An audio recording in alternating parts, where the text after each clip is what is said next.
আজকে আমরা কথা বলবো ভার্জিনিয়া উলফের এমন একটা লেখা নিয়ে যেটা একটা খুব সহজ কিন্তু মারাত্মক গভীর প্রশ্ন তুলেছিল। প্রশ্নটা হলো, সাহিত্যের ইতিহাসে নারীরা ঠিক কোথায়? ভার্জিনিয়া উলফ আমাদের একটা ছোট্ট কল্পনার খেলা খেলতে বলেন, আর এই কল্পনাটাই কিন্তু পুরো আলোচনার কেন্দ্রবিন্দু। কি হতো ভাবুন তো, যদি উইলিয়াম শেক্সপিয়ারের নিজের একজন বোন থাকত, আর সেই বোনের প্রতিভা যদি হতো ঠিক তার ভাইয়ের মতো। উলফ তার লেখায় প্রথমেই একটা অদ্ভুত জিনিসের দিকে আমাদের নজর কাড়েন। সেটা হলো এলিজাবেথান যুগে, মানে শেক্সপিয়ারের সময়ে সাহিত্যের নারীদের যেভাবে দেখানো হতো আর বাস্তব জীবনে তাদের যা অবস্থা ছিল, এই দুটোর মধ্যে ছিল আকাশ পাতাল তফাত। ব্যাপারটা আসলেই অবাক করার মতো। একদিকে ভাবুন, শেক্সপিয়ারের নাটকে আমরা কাদের দেখছি, ক্লিওপেট্রা, লেডি ম্যাকবেথের মতো অসম্ভব শক্তিশালী সব নারী চরিত্র। আর অন্যদিকে বাস্তব জীবনটা কেমন ছিল? ইতিহাসবিদ ট্র্যাভেলিয়ান যেমনটা বলছেন, নারীরা তখন বলতে গেলে ঘরের ভেতরে বন্দী, স্বামীর সম্পত্তি মাত্র। তাদের নিজেদের কোনো মতামত বা অধিকার এসবের কোনো বালাইই ছিল না। ভার্জিনিয়া উলফের নিজের ভাষাতেই এই ব্যাপারটা খুব পরিষ্কার হয়ে যায়। তিনি বলছেন, কল্পনার জগতে একজন নারী অসম্ভব গুরুত্বপূর্ণ, কিন্তু বাস্তবে সে পুরোপুরি অর্থহীন, তুচ্ছ। মানে সাহিত্যে যাকে নিয়ে এত মাতামাতি, ইতিহাসে তার কোনো চিহ্নই নেই বলতে গেলে। এই যে দুটো আলাদা বাস্তবতার কথা আমরা বলছি, এটাকে আরও সহজ করে বোঝানোর জন্য উলফ একটা অসাধারণ কাজ করেন। তিনি একটা কাল্পনিক চরিত্র তৈরি করেন। চলুন তাহলে পরিচয় করা যাক জুডিথ শেক্সপিয়ারের সাথে। তো চলুন আমরা একটু কল্পনা করি, এই জুডিথ, তার প্রতিভা কিন্তু তার ভাই উইলিয়ামের থেকে এক বিন্দুও কম না। তার মধ্যেও ঠিক একই রকম অ্যাডভেঞ্চারের নেশা, কল্পনা করার ক্ষমতা আর পুরো দুনিয়াটাকে ঘুরে দেখার এক অদম্য ইচ্ছে। কিন্তু তার কপালে কি লেখা ছিল? যখন তার ভাই স্কুলে ল্যাটিন শিখছে, জুডিথকে তখন ঘরে বসে মোজা সেলাই করতে হচ্ছে। যখন তার ইচ্ছার বিরুদ্ধে জোর করে বিয়ে ঠিক করা হলো, সে সব ছেড়ে লন্ডনে পালিয়ে গেল থিয়েটারে কাজ করার স্বপ্ন নিয়ে। কিন্তু সেখানে গিয়ে কি হলো? কেউ তার প্রতিভাকে পাত্তা তো দিলই না, উল্টো সবাই তাকে নিয়ে হাসাহাসি করল। শেষে প্রতারণার শিকার হয়ে একেবারে ভেঙে পড়ে সে নিজের জীবনটাই শেষ করে দিল।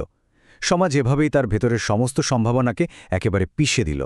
জুডিথের এই গল্পটা কিন্তু শুধু একজনের ব্যক্তিগত ট্র্যাজেডি নয়, এটা আসলে সেই সময়কার পুরো সমাজ ব্যবস্থার একটা আয়নার মতো, যা দেখিয়ে দেয় কেন তার মতো একজন প্রতিভাবান মেয়ের ব্যর্থ হওয়াটা একরকম অবধারিতই ছিল। তো প্রশ্নটা এখানেই, কেন জুডিথের এমন পরিণতি হল?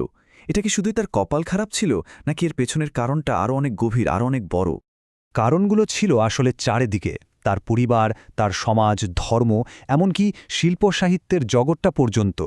সব কিছুই যেন তার সৃজনশীলতার বিরুদ্ধে একটা অদৃশ্য দেয়াল তুলে দিয়েছিল। তার জন্য পড়াশোনার দরজা বন্ধ, স্বাধীনতার কোনো সুযোগ নেই, তার কপালে জুটেছিল শুধু উপহাস আর বঞ্চনা। এ মানসিকতাটা যে কতটা গভীরে গেঁথেছিল তার একটা জলজ্জান্ত উদাহরণ দিই।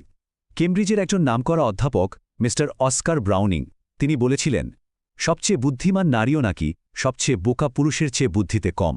ভাবা যায়? আর এটাই ছিল তখনকার শিক্ষিত সমাজের সাধারণ একটা ধারণা। আর সবচেয়ে বড় কথা কি জানেন? এটা কিন্তু শুধু ওই একজন অধ্যাপকের ব্যক্তিগত মতামত ছিল না।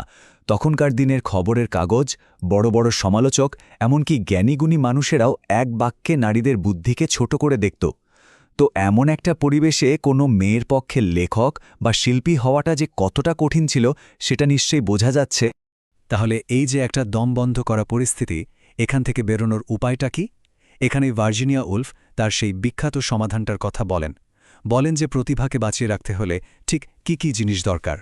উলফের সেই সমাধানটার নাম হল এ রুম অফ ওয়ান্স ওন, অর্থাৎ নিজের একটা ঘর। এখন এই ঘর মানে কিন্তু শুধু চার দেয়ালের একটা ঘর না, এর মানে হল দুটো জিনিস। এক, আর্থিক স্বাধীনতা, আর দুই, নিজের মতো করে ভাবার স্বাধীনতা। এমন একটা ব্যক্তিগত জায়গা যেখানে কেউ তাকে বিরক্ত করবে না, যেখানে সে নিশ্চিন্তে তার শিল্প বা লেখা নিয়ে কাজ করতে পারবে। একবার ভাবুন, এই স্বাধীনতার প্রভাবটা ঠিক কতটা। শেক্সপিয়ারের মনটা ছিল উলফের ভাষায় ইনক্যান্ডেসেন্ট বা উজ্জ্বল, বাধাহীন। তার মনে কোনো ব্যক্তিগত রাগ, ক্ষোভ বা অভিযোগের বোঝা ছিল না। আর অন্যদিকে একজন নারী লেখককে সারাক্ষণ লড়তে হতো চারপাশের সমালোচনা আর অবজ্ঞার সাথে।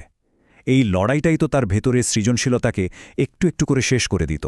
আর এখানেই উলফের সেই বিখ্যাত লাইনটা আসে, অজ্ঞাতনামা মানে অ্যানানিমাস। যিনি এত এত কবিতা লিখেছেন, তিনি প্রায়ই ছিলেন একজন নারী। এর মানে হল, নারীরা যে কিছুই লেখেননি তা নয়, তারা লিখেছেন কিন্তু সমাজের ভয়ে, চাপের মুখে নিজের নামটা প্রকাশ করতে পারেননি। ইতিহাসের পাতায় অজানা লেখকের লেখা হিসেবে যা কিছু টিকে আছে তার অনেকগুলোর আড়ালেই হয়তো লুকিয়ে আছে কোনো এক নারীর সই। তো ভার্জিনিয়া উলফের এই যে চিন্তা ভাবনা, এর গুরুত্বটা ঠিক কোথায়, আর আজকের দিনেও কি এটা প্রাসঙ্গিক? চলুন এবার সেদিকেই এগোনো যাক। উলফের এই লেখাটা আসলে ফেমিনিস্ট লিটারারি ক্রিটিসিজম বা নারীবাদী সাহিত্য সমালোচনার একটা ভিত্তিপ্রস্তর। এটা চোখে আঙুল দিয়ে দেখিয়ে দিয়েছে যে সমস্যাটা প্রতিভার অভাব ছিল না, সমস্যাটা ছিল সামাজিক আর অর্থনৈতিক বাধা। এই লেখাটা আমাদের ভাবতে শিখিয়েছে ইতিহাসের বইয়ের পাতা থেকে ঠিক কতজনের নাম ইচ্ছে করে মুছে দেওয়া হয়েছে। কাজেই উলফের এই প্রবন্ধটা শুধু অতীতের একটা বিশ্লেষণ নয়, এটা আজও এই মুহূর্তেও সেই সব না শোনা কণ্ঠগুলোকে মুক্ত করার জন্য একটা জোরালো ডাক। আর শেষ করার আগে চলুন এই প্রশ্নটা নিয়ে একটু ভাবি। আজকের এই ২১ শতকেও আমাদের আশেপাশে কতজন জুরিত হয়তো শুধু সঠিক সুযোগের অভাবে নীরবে হারিয়ে যাচ্ছে?